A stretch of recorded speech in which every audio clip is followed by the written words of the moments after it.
Asley in over the blue Before, line. this is 6 of the last 7 games. We've played awful well.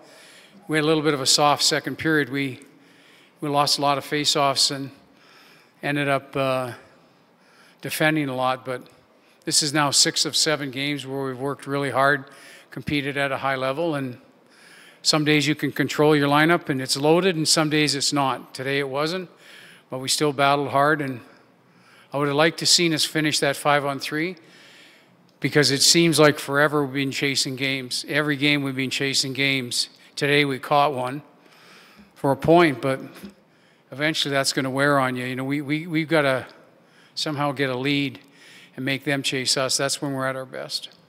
Secker returned from injury. How did you feel he performed tonight? I thought until the third period he was fine. You know, he got a little bit, he got stuck in the corner a little bit a couple times, but overall he's a smart player. He's going to help us. So kind of all hands on deck. And I thought in the first and third period our defense as a group played very, very well. We got stuck on our heels in the second period, but first and third period I thought we were up on the attack, and especially in the third period we kept a lot of pucks alive. Ken, right now, you know, it's tough obviously for this group to get any goals. Defensively, you haven't given up a whole bunch in your last 4 games. You just feel right now that that's how you're going to have to win. There's, I don't know, snake bitten's part of it, but like Alex Chason tonight had a wide open net. I'm not sure he could have missed that if he tried, but that's kind of seems how it's going offensively for your group outside of Draisaitl, McDavid, and Nugent-Hopkins. Well, I don't think it is how it's going. It is what it is, and we've got to go into every game thinking that 2 gets us points, and if that's our attitude, then we'll keep it close to the vest and we'll be in good shape. But we're at a distinct disadvantage if the game opens up. So we're grinding, we're working, we're grinding. But to me, when we get to 2, we gotta know we're going to get points in games like that. In all your coaching experiences, is there ways to squeeze more offense? Like, you can't expect guys to suddenly be top 6 production type of players, but how can you get more just from guys chipping in here and there? Well, I think the first mistake you make is talk about scoring goals.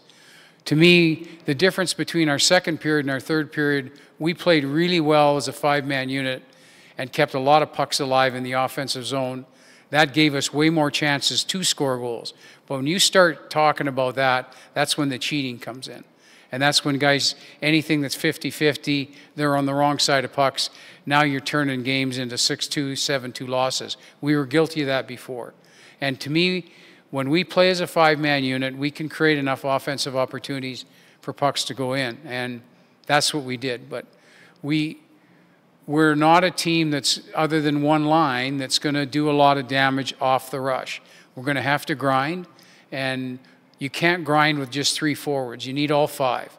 And we did a very, very good job of that in the third period.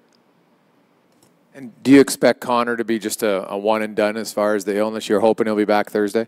I don't know. You know, it kind of hit quick, and I don't know. We're hopefully he shows up tomorrow and he's feeling a lot better, but we'll see here in the next 24 hours. We obviously miss him, and, you know, it was a kind of a shock to everybody's system.